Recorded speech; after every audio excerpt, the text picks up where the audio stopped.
Admiral Kexthara stood on the bridge of his massive warship. The ship was called the Void Hammer. It was the biggest and strongest ship in the Zephyrian Empire's fleet. Around him, 300 other alien ships moved through space like deadly. Hunters. The Admiral looked at the data screens in front of him. The information about Earth was clear. The planet was weak. The humans who lived there were soft creatures who spent most of their time fighting each other. They had no real weapons. They had no strong defenses. They would be easy to defeat.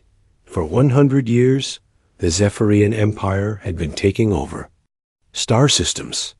They had conquered 17 different worlds. Each time, it had been simple. The aliens living on those worlds either surrendered quickly or died fighting hopeless battles. Earth would be no different. The Admiral's second-in-command, Commander Valtar, walked up to him.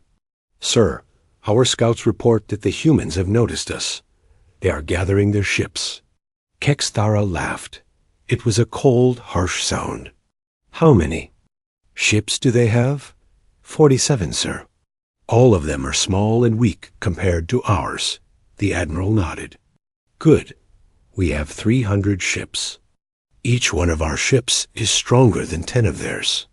This will be over quickly." Far away near Earth, things were very different. Lieutenant Commander Jake Morrison stood on the bridge of the Earth defense ship Liberty. Next to him was Captain Lisa Rodriguez. She was a tough woman who had been in space battles before, but never anything like this. The Liberty was one of 47 ships that Earth had managed to put together. The ships were not built for war. Most of them were cargo. Ships or research vessels that had been given weapons and armor as fast as possible. The crews were scared but determined to fight. Captain Rodriguez looked at the display showing the alien fleet. The enemy ships were huge and dark. They moved in perfect formation, like a school of deadly fish. Each ship was 3 times bigger than any human ship. "Captain," Jake said quietly, "the odds are not good." Lisa nodded. "I know. But we're not going to run away. This is our home. Our families are down there on Earth." A message came through the communication system. It was from Admiral Patricia Barnes on the flagship Constitution. Her voice was calm but firm. "All ships, listen carefully. The aliens think we are weak. They think we will break easily. They have studied us, but they don't really understand. U.S. When humans are cornered, when our backs are against the wall, we do things that surprise everyone. Remember that." On the Liberty, Jake looked at his crew. There was Lieutenant Amy Grant at the weapons station. She was young but smart. There was Sergeant Bill Carter at communications. He had served in 3 different wars on Earth.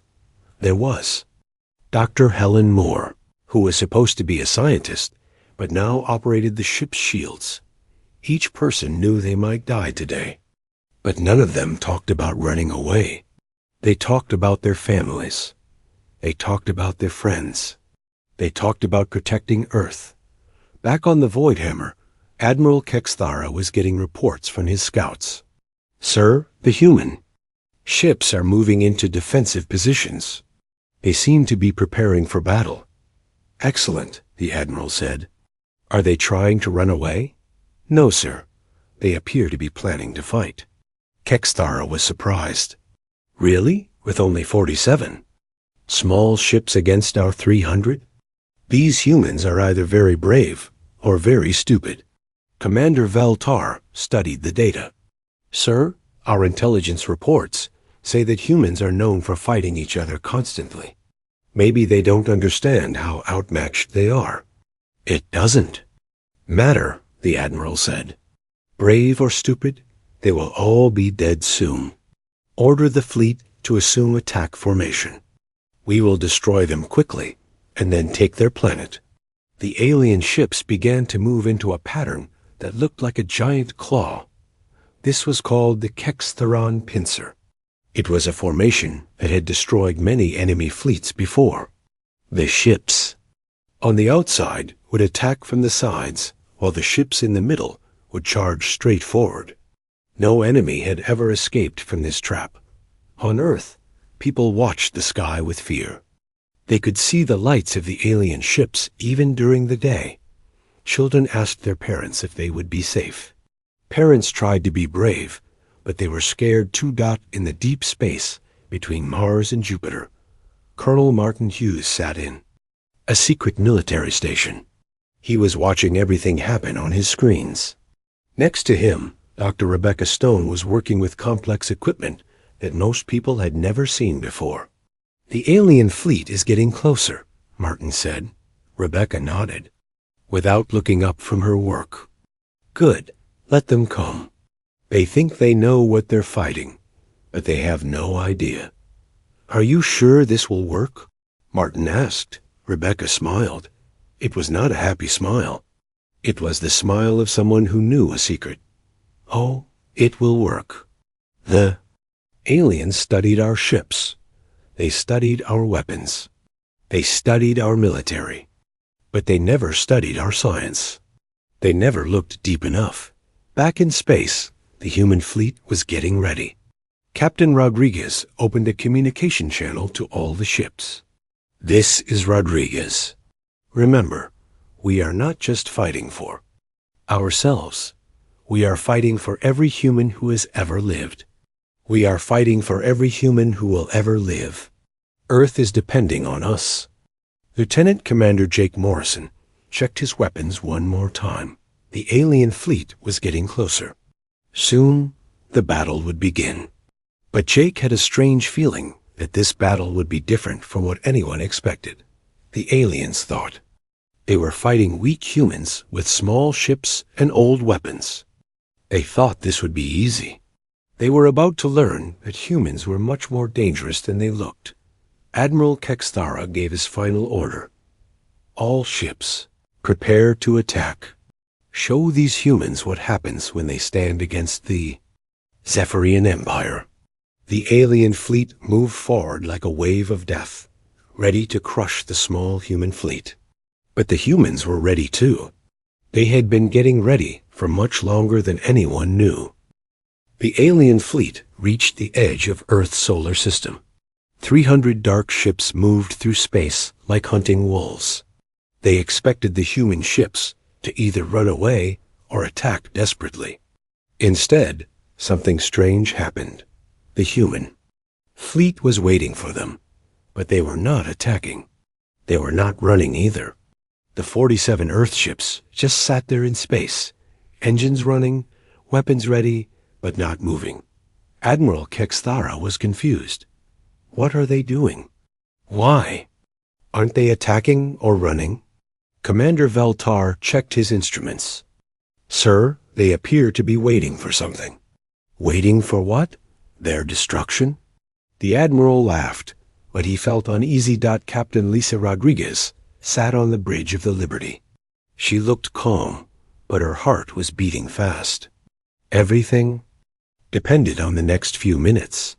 She opened a communication channel to the alien flagship. "This is Captain Lisa Rodriguez of the Earth Defense Force.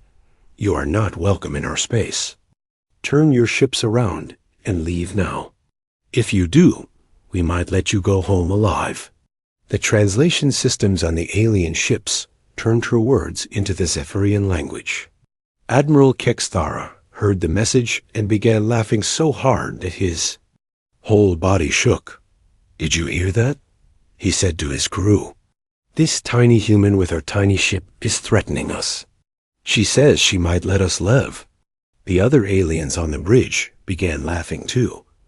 Kexthara opened his own communication channel.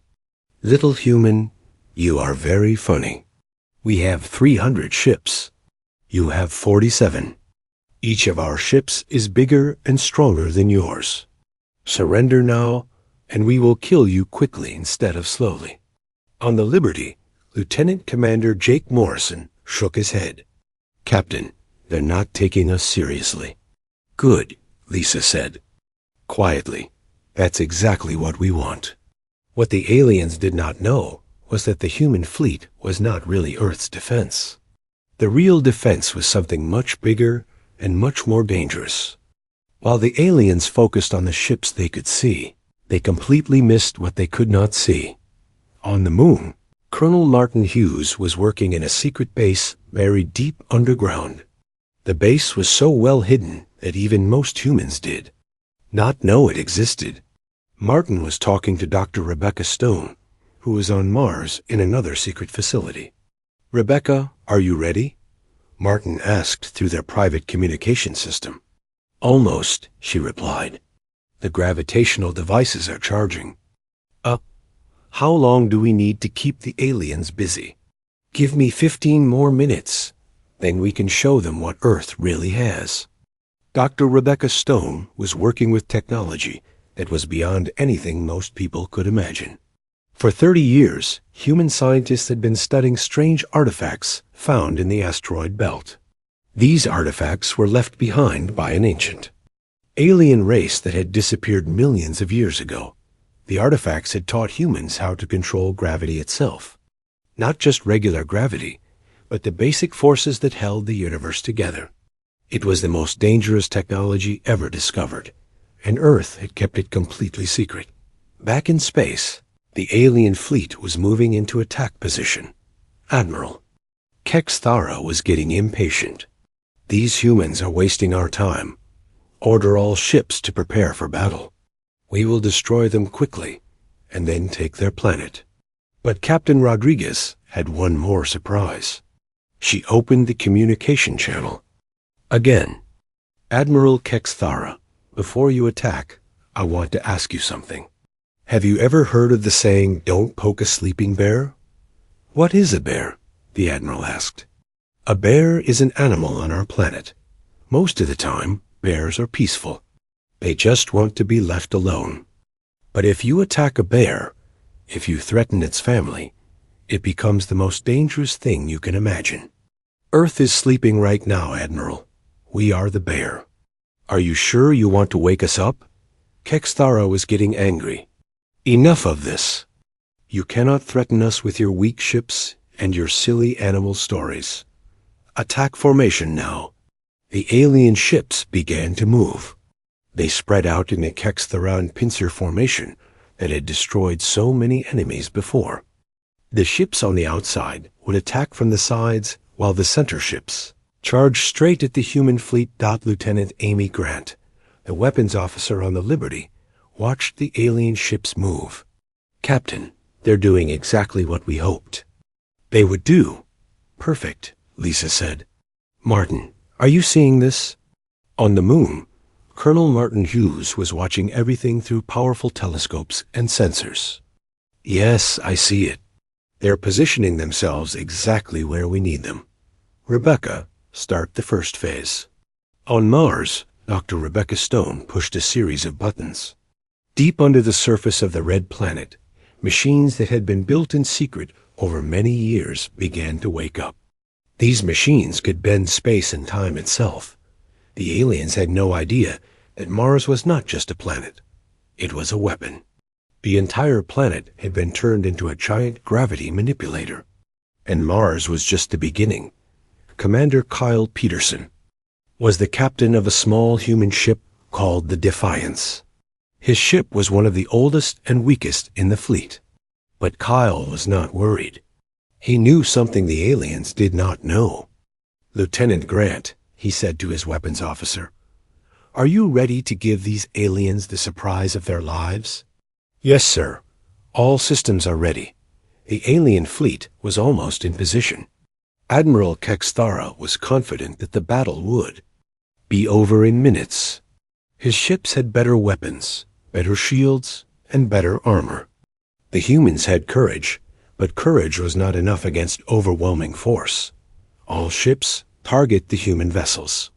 "Fire on my command," the Admiral ordered. But before he could give the command to fire, something strange happened. The space around his fleet began to feel different. His instruments started showing readings that made no sense. "Sir," Commander Valtar said, "our gravity sensors are detecting unusual activity." "What kind of activity?" "I don't know, sir. It's like space itself is changing. On Earth, People were watching the sky. They could not see the battle, but they knew it was happening. Parents held their children. Soldiers prepared for the worst. Everyone was afraid, but in the secret bases on the Moon and Mars, Colonel Martin Hughes and Dr. Rebecca Stone were smiling. The aliens thought they were fighting 47 small ships. They had no idea they were about to fight an entire solar system. Phase 1 is complete, Rebecca reported. The gravitational field is stable. Ready for Phase 2? Martin nodded. Excellent. Captain Rodriguez, you can begin the show. On the Liberty, Captain Lisa Rodriguez took a deep breath. It was time to let the aliens know what they were really fighting. All human ships, she said, begin attack pattern Alpha.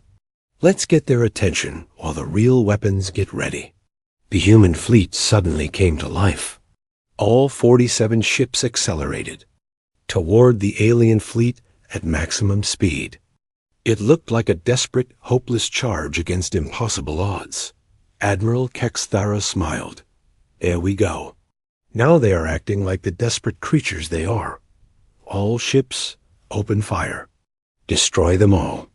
The alien ships opened fire with their powerful weapons. Bright beams of energy reached across space toward the charging human ships. The first human ships to be hit exploded in balls of fire, but the remaining human ships kept coming. They fired their own weapons, but their shots barely scratched the alien ship's shields. Sir, Commander Valtar said, this is too easy. Something is wrong.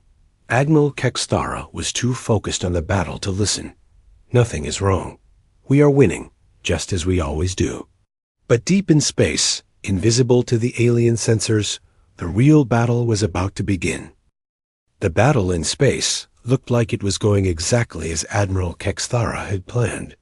His alien ships were destroying the human vessels, one by one. Bright explosions lit up the darkness as Earth ships were blown apart by superior alien weapons. While the Admiral watched the visible battle, he completely missed the real danger. The human ships were not Earth's real defense. They were just a distraction to keep the aliens busy while the true weapons prepared to strike. Dr. Rebecca Stone sat in her hidden base deep under the surface of Mars. In front of her were controls for the most powerful weapons ever created by any species. For 40 years, humans had been secretly building these weapons using technology learned from ancient alien artifacts. Martin, are you ready?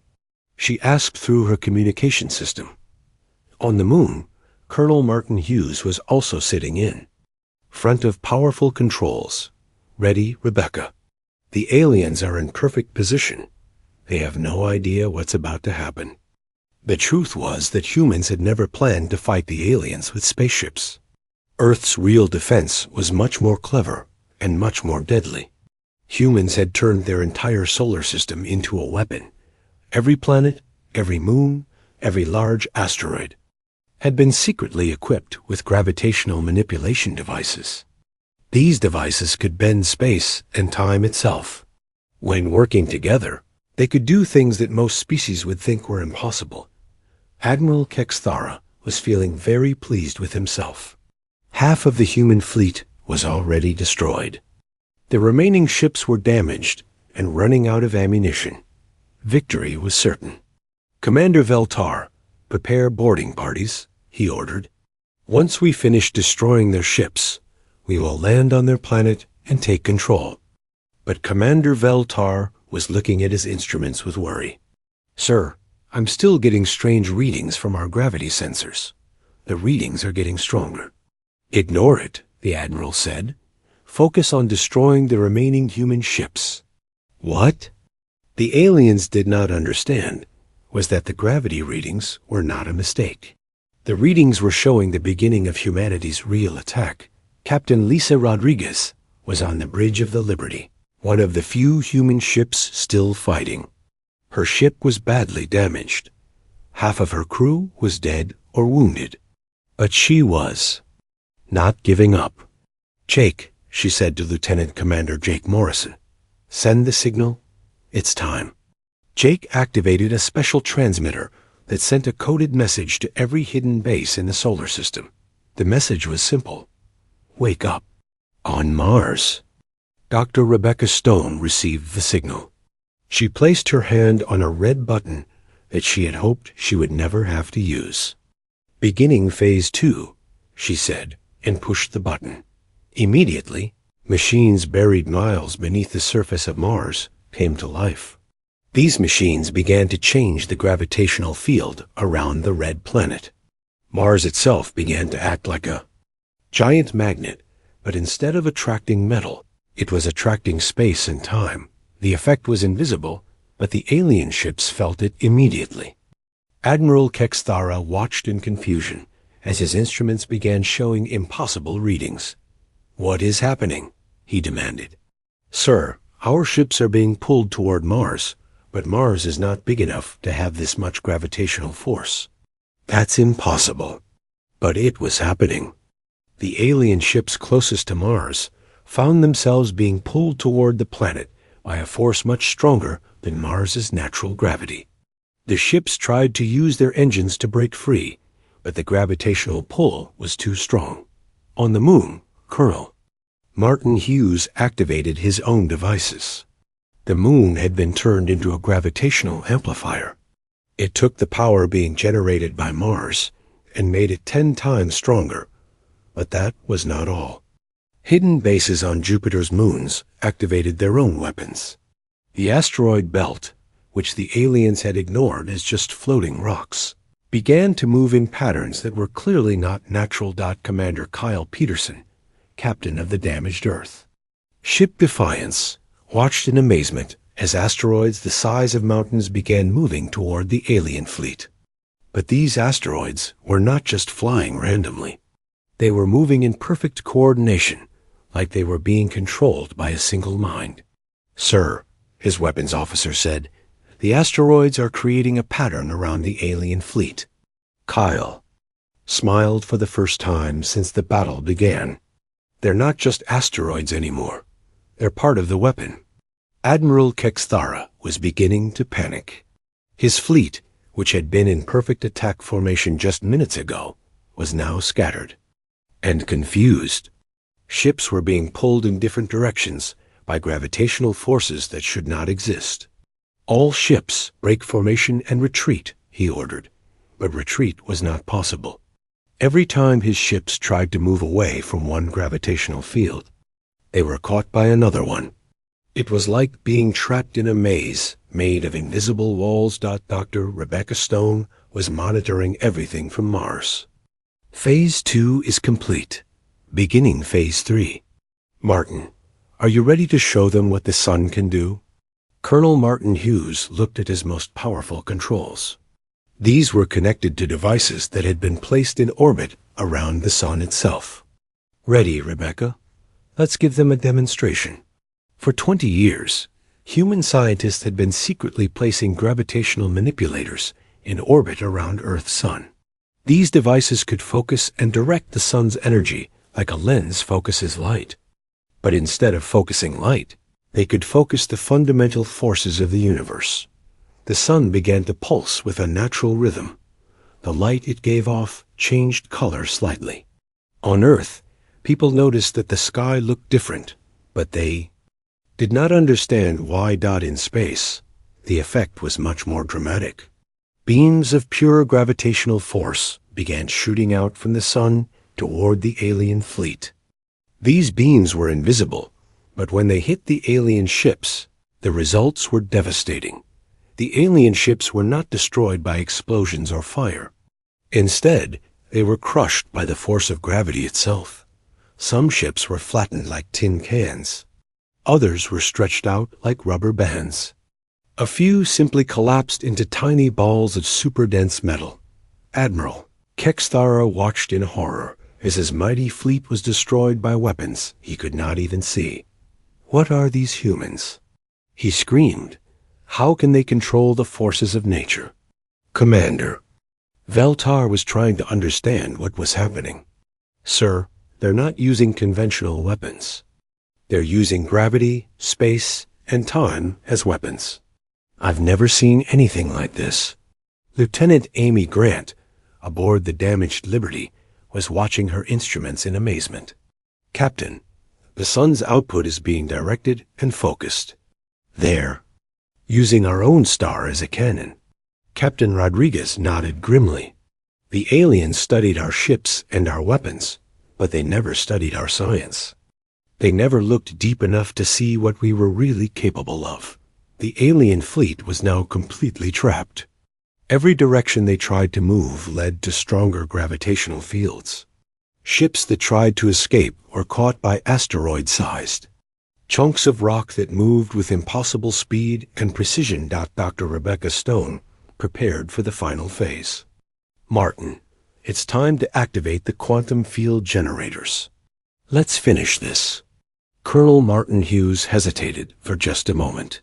What they were about to do had never been tested on this scale. If something went wrong, it could destroy not just the alien fleet, but possibly the entire solar system. But the aliens had come to destroy Earth and kill everyone on it. Humans had no choice. Activating quantum field generators, Martin said, and pressed the final button. Immediately, space around the alien fleet began to change in ways that were impossible to describe. Reality itself was being rewritten. The aliens were about to discover that humans had learned to use the universe itself as a weapon. Admiral Kextharas' last coherent thought was a question. What kind of species weaponizes the laws of physics? He was about to find out. Admiral Kextharas' confidence disappeared like smoke in the wind. His mighty fleet of 300 ships was trapped in a nightmare of twisted space and impossible gravity. The instruments on his flagship were showing readings that made no sense. Sir? Commander Veltar shouted, his voice full of panic. The gravitational fields are getting stronger. Our ships can't break free. The Admiral stared at his screens in disbelief. His ships were being crushed, stretched, and torn apart by forces that seemed to come from everywhere at once. This was not a battle between fleets. This was something completely different. Dr. Rebecca Stone's voice suddenly filled every communication channel in the solar system. Her words were calm, but they carried a terrible message. Attention, Zephyrian fleet. You came here expecting to fight ships. You thought you would battle soldiers with guns and missiles. Instead, you are fighting a star system. You are fighting the universe itself.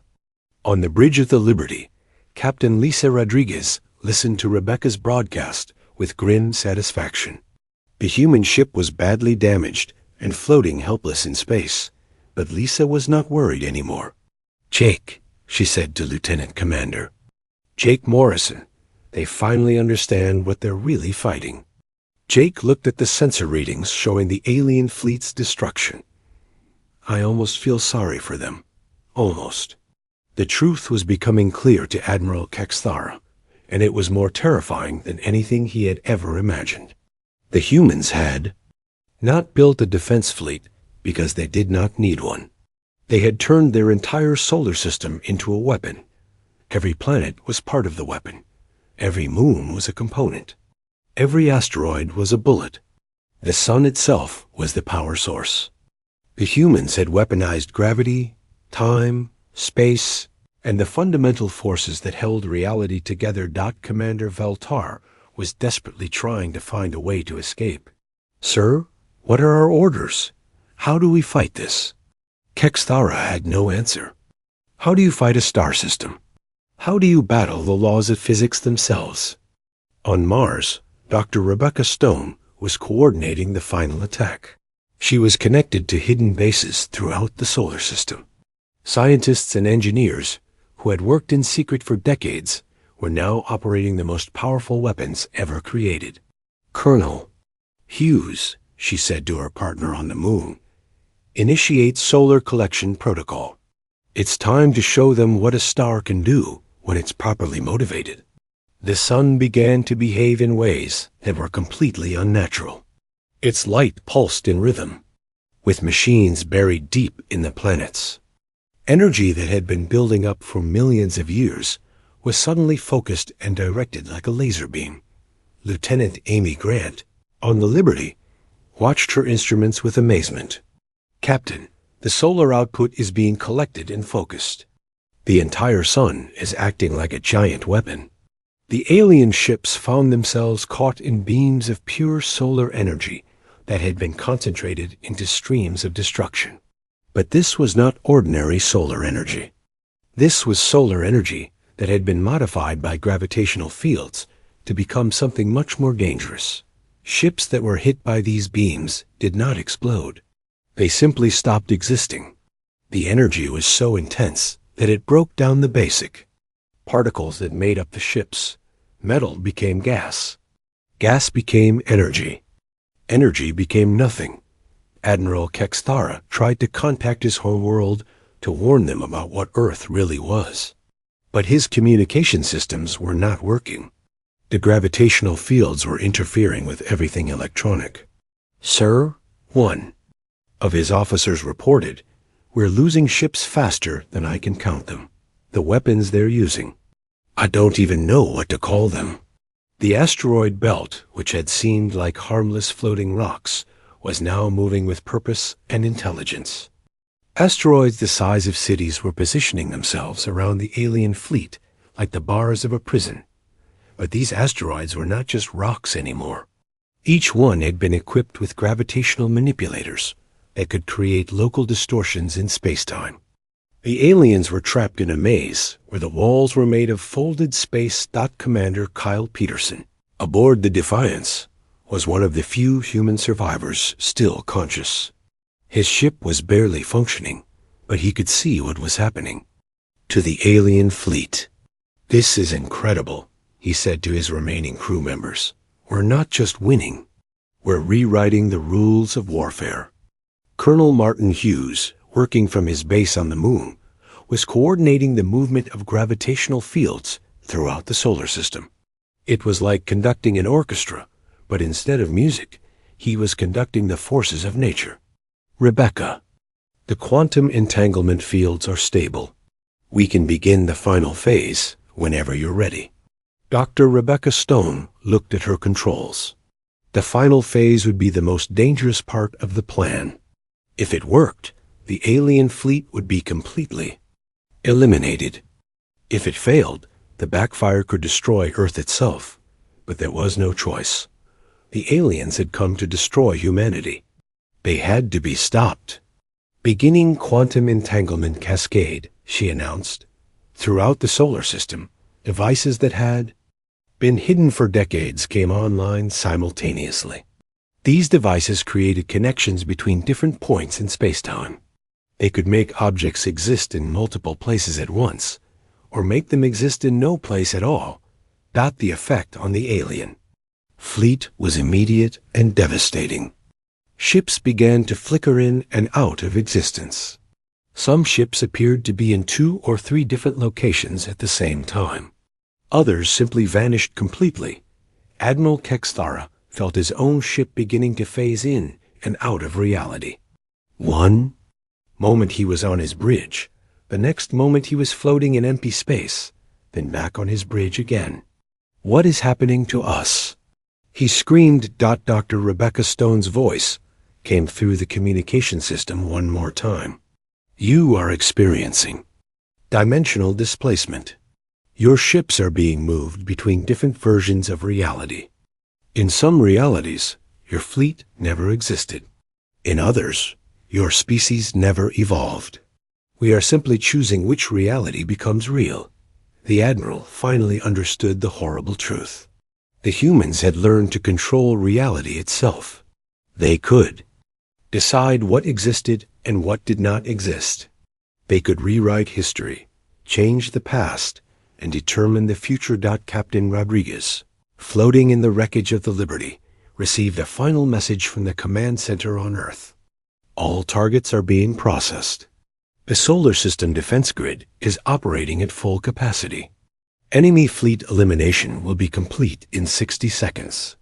Lieutenant Commander Jake Morrison shook his head in wonder. "They thought we were weak. Because we fight each other. They didn't understand that fighting each other for thousands of years taught us how to fight everything else. The last of the alien ships was caught in the quantum entanglement field. Admiral Kexthara had just enough time for one final realization. Before his ship was displaced out of existence, the humans were not weak. They were the most dangerous species in the galaxy. They had spent their entire history learning how to survive against impossible odds.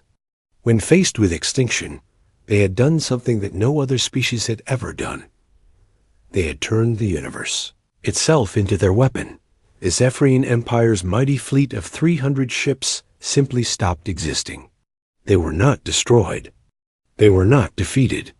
They were erased from reality as if they had never been built in the first place. Earth remained a small blue planet orbiting an ordinary star. But now it was a small blue planet whose inhabitants had proven that intelligence and determination could overcome any enemy, even when that enemy had overwhelming force. The humans had won not through strength or superior technology, but through creativity, planning, and the willingness to do whatever was necessary to protect their home. Admiral Kexthara tried desperately to give the order to retreat. His mighty fleet was being destroyed by weapons he could not understand. Ships were disappearing from existence itself. But retreat was no longer possible. The humans had turned the entire solar system into a trap. Every escape route led to stronger gravitational fields. Every direction his ships tried to flee only brought them deeper into the maze of twisted space and controlled time. All ships, emergency retreat. The Admiral screamed into his communication system. But most of his ships could no longer receive his messages. They were caught between different dimensions, existing and not existing at the same time. Colonel Martin Hughes sat in his hidden base on the moon, watching the final phase of humanity's defense. His hands moved across controls that managed forces most species had never even discovered. Rebecca, are you ready for complete dimensional displacement? On Mars, Dr. Rebecca Stone was preparing to activate the most dangerous weapons ever created. Ready, Martin. The quantum entanglement field is stable. We can erase them completely. What the aliens were experiencing was beyond their worst nightmares. The human weapons were not destroying their ships in the normal way. Instead, the weapons were removing the ships from reality itself. It was as if the ships had never been built, never been designed, never been imagined. Admiral Kexthara watched in horror as ship after ship in his fleet simply vanished. They did not explode. They did not burn. They did not break apart. They just stopped being there. One moment a ship was on his sensors. The next moment there was only empty space where it had been. Dr. Rebecca Stone's voice echoed through space. One final time. The quantum entanglement field is complete. Your entire fleet is being displaced into parallel dimensions where you never existed. This is not destruction. This is erasure. Commander Veltar, still alive on the flagship, looked at his instruments with terror. Sir, I'm reading 0 ships. According to our sensors, our entire fleet never existed. But we're still here. How is that possible? The Admiral had no answer. The humans had created weapons that could rewrite history itself. They could make things that had happened become things that had never happened. Captain Lisa Rodriguez floated in the wreckage of the Liberty. Her ship was destroyed, but she was alive. Around her, the space that had been filled with 300 alien warships was now completely empty. The enemy fleet had been erased from existence so completely that there was no wreckage, no debris. No sign they had ever been there. Admiral Patricia Barnes, commanding the human fleet from the Constitution, sent a message to all surviving Earth ships. All targets eliminated. The solar system defense grid is standing down. The threat has been completely removed. Lieutenant Commander Jake Morrison, drifting in his damaged escape pod, looked around at the empty space where the alien fleet had been. I can barely believe it. They're not just gone. It's like they were never here. On Earth, people looked up at the sky. The lights from the alien ships that had been visible, even during the day, were gone. Children asked their parents if the danger was over. This time, the parents could honestly say yes, but the most amazing part of humanity's victory was what happened to the surviving aliens. A few crew members from the flagship were still alive, but they found themselves in a reality where their empire had never existed. Admiral Kexthara and the handful of survivors discovered that in this new reality, their homeworld had never developed space travel. Their species had never built warships. Their empire had never conquered other worlds. They existed, but everything they had known was gone. The quantum displacement had moved them into a dimension where their fleet had never been sent to attack Earth, because their civilization had never become aggressive. They were alive, but they were the only evidence that their empire had ever existed. Commander Veltar looked at his admiral with confusion. "Sir, I remember our empire. I remember our fleet. But according to all the data, none of it ever happened. How can we remember things that never existed?" Kexthara had no answer. The humans had not just defeated them. They had erased their entire civilization from history and left only a few survivors to remember what had been lost. Dr. Rebecca Stone powered down the Mars-based weapon systems. The danger was over. "Martin, all quantum fields are stable. The displacement is permanent. The Zephyrian Empire no longer exists in our reality." Colonel Martin Hughes began shutting down the lunar installations. "Confirmed, Rebecca. Solar System Defense Grid is returning to standby mode. Earth is safe."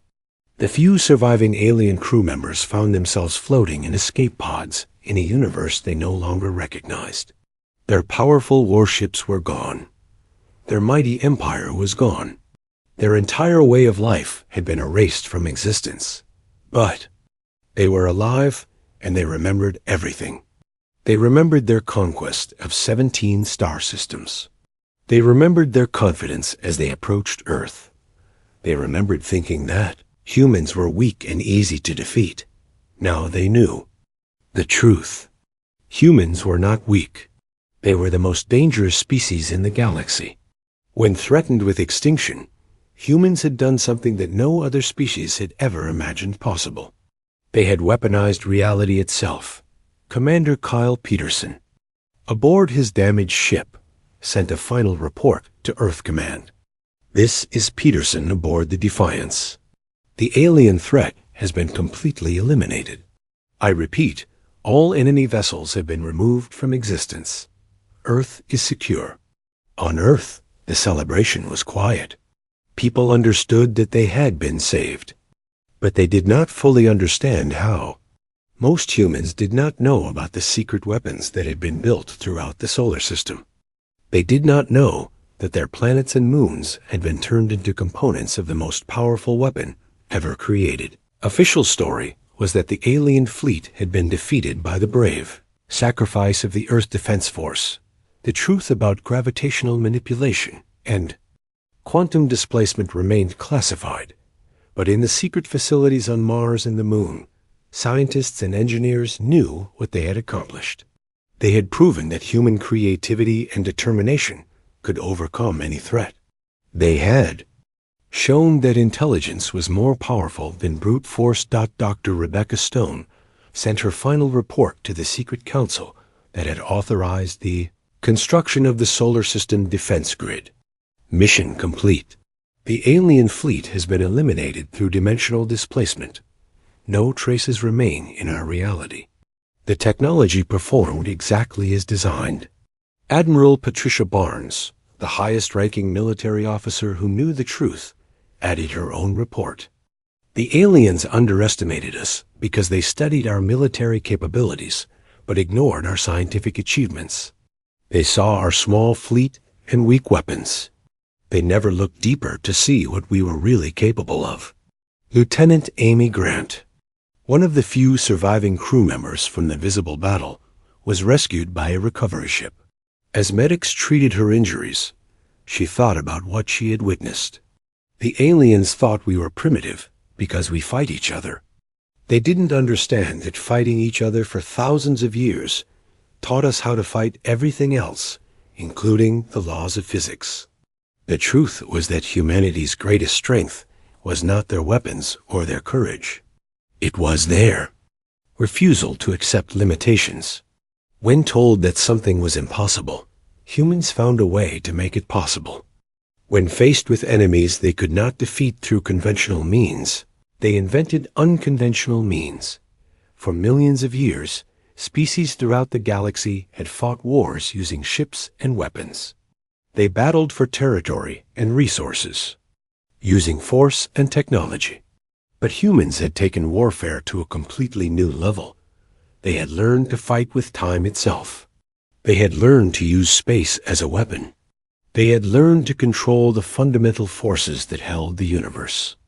Together, when faced with extinction, they had rewritten the rules of existence itself.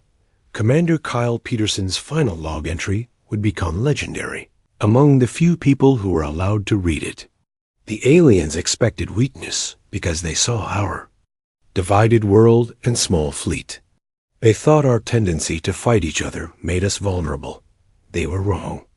Our conflicts taught us to survive against any odds. They taught us to find solutions when no solutions existed. They taught us that when your back is against the wall, you don't just fight harder, you fight smarter. The Zephyrian Empire never learned what happened to their fleet. In their reality, the 300 ships had never been sent because their empire had never become aggressive enough to build them. The timeline had been changed so completely that there was no record of the fleet ever existing. Back on Earth, life returned to normal. Children went to school. Adults went to work. The sky was blue, and the sun shone just as it always had. But now the sun and the sky and the entire solar system were something different. They were proof that humans could turn anything into a weapon when their survival was threatened. The few aliens who survived the displacement lived out their lives knowing a terrible secret. Somewhere in the galaxy was a small blue planet inhabited by creatures that looked soft and weak. But those creatures had learned to weaponize the universe itself. If any other species ever threatened Earth, they would learn the same lesson the Zephyrians had learned. Humans might seem primitive and divided, but when their existence was